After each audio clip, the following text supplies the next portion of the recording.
Back outside. Gets it back. Oh, God! Cornet! That's definitely the Green Hornet.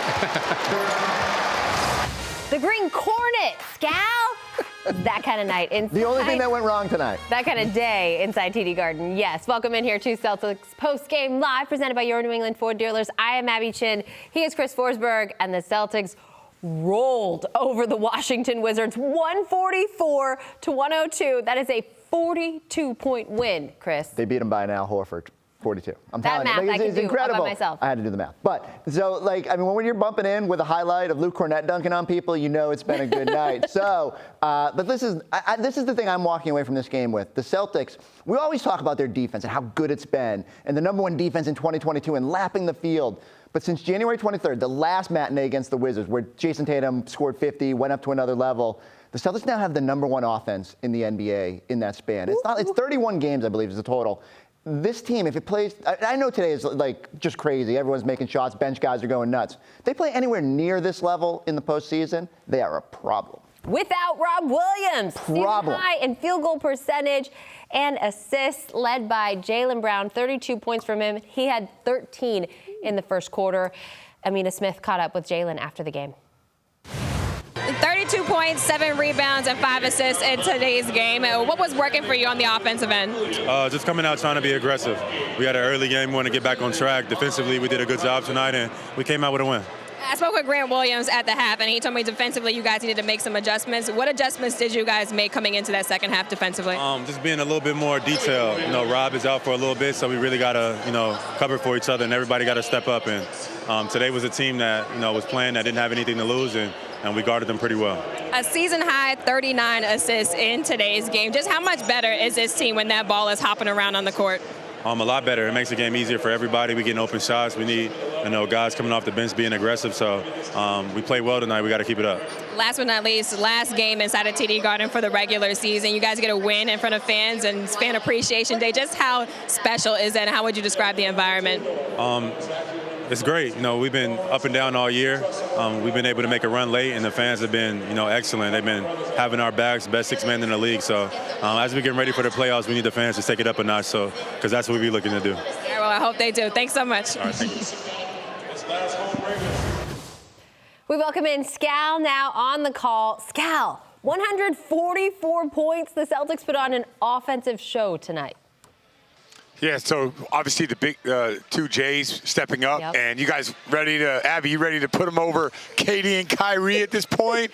I mean, but no, they were great. 55 the other? Oh, I'm kidding. I'm not arguing. And an L to Atlanta. Yeah. Atlanta got the best of a Magic City. Okay, but the 39 assists across the board, everyone moving it. And for sure, Jaylen Brown, Jason Tatum, we're getting used to this. But how about the bench? How about the guys, Grant Williams, Peyton Pritchard, and Derek White, just stepping up, knocking down shots, spacing the floor, playing aggressive. They were great. Now, I have a stat for you guys. You want to hear a stat? Right. You guys like stats? Wait, you trying to take my work, You're going to stat all over us? No. You're just statting? All time. I'm a stat all over you guys. All time, 30. Forsberg, let me do my stat. All right, go for it. All-time 30-game stretch. All time.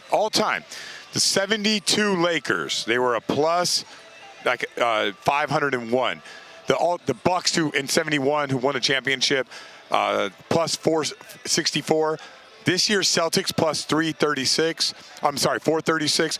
The Bulls in 96, the Jordan 72 win team, plus 436. Even the great Golden State Warriors, who won 73 games, a 30-game span, plus 404. So Celtics in elite company as far as like a span of games right now, and now it's just time to get geared up for the playoffs. And it's wild too, because it's coming at the end of the season. We always talk about, sometimes I think Celtics fans are just saying it in jest, but like, are they peaking too soon? It feels like this is the perfect time to peak. You want to be rolling into the playoffs and have that momentum, and this team is just.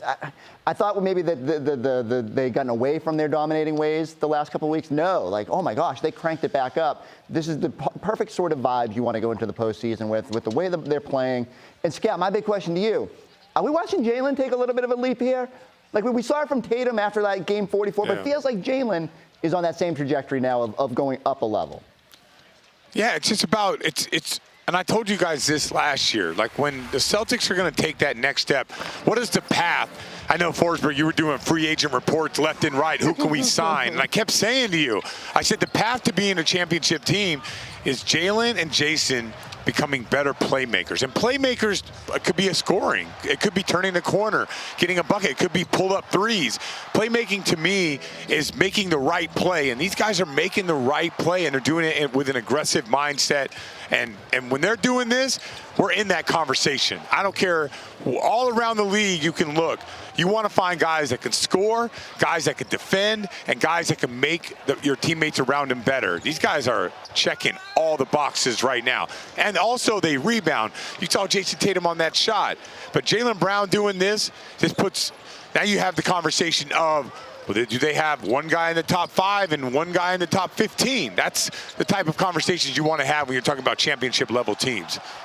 And that's what it's going to take to get them there. And I think everyone kind of coming to the realization that, yes, you need Rob Williams out there back as soon as possible. But, Scal, if the bench continues to hit shots the way that they did tonight, which I know is not necessarily a realistic thing, but the depth that we're starting to see and develop from that group is a very welcome sight. Yeah, what you're seeing, Abby, is everyone's accentuating what they're good at, right? Like Grant Williams isn't coming out here trying to beat Jason Tatum. Derek White is picking his spots and when to be aggressive. Like the personalities of this team as well. Like Marcus Smart is different than Derek White. It's different than Peyton Pritchard. You know, Grant Williams is different than Al Horford. That's a good thing. It's not a bad thing to have that. So we're seeing like the addition of Daniel Tice and what we're seeing from him right now. So no, I'm loving what we're seeing from the bench. I love the shot making. I love the appropriate aggressiveness from these guys. And it's big. If you have guys that you know you can count on coming off the bench that accentuate what you're trying to do, then other teams are going to be in trouble. Yeah, we always hear that role players and bench guys play better at home than on the road. Is that true in your experiences? And does it make the push for like either the 1 or the 2 seed a little bit more important if you feel like, you know, Grant and Derek and everybody will play better at home?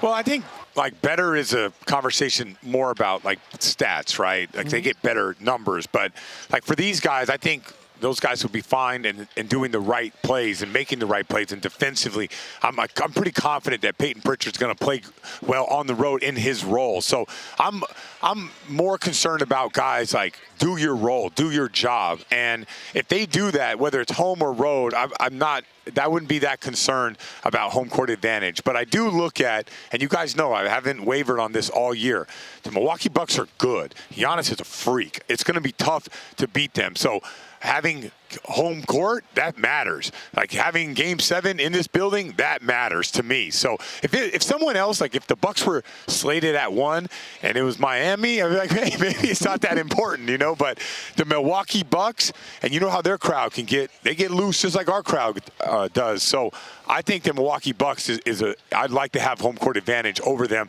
if we're on a collision course to match up in the second round. Is that how you're looking at these last 3 games? Celtics hit the road. It is not easy competition, starting with Chicago and then on to Milwaukee the second night of a back-to-back. How would you like to see them approach these final 3? Yeah, I mean, I'm looking right now. Like, you guys got a score for me on the on Dallas, Milwaukee. I know Dallas was up by 5. I'm watching Milwaukee every day.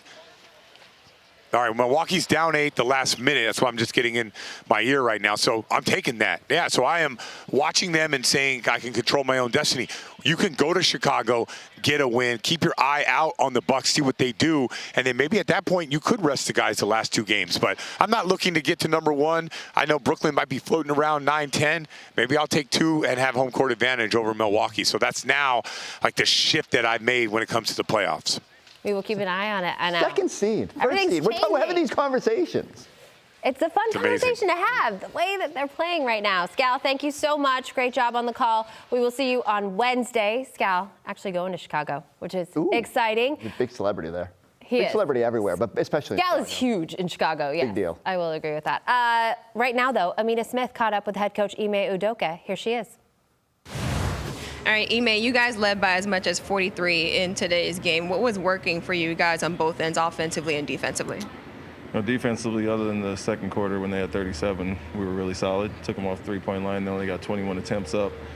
Other than Ish Smith getting loose a little bit, we really guarded Porzingis well, Caldwell Pope, and kind of took away the focal points and turned that into offense. 32 fast break points, so we got out and got some easy baskets, good defense, and that's the result. Even though the Wizards were down, they never slowed down the pace of the game. How do games like this help you guys fine-tune what you guys are working on for the playoffs?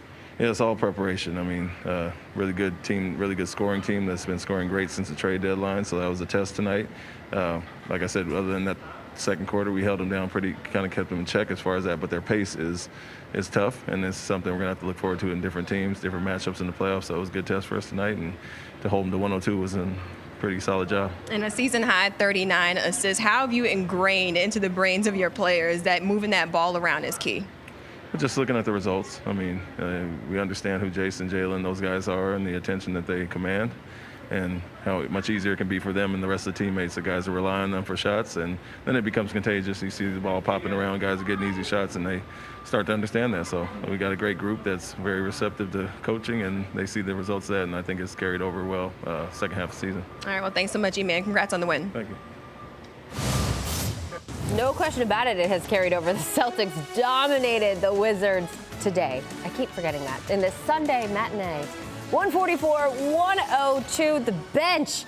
You don't see it there, or you see it at the bottom. Yeah, 67 to 51 points for the Celtics. They barely missed a shot.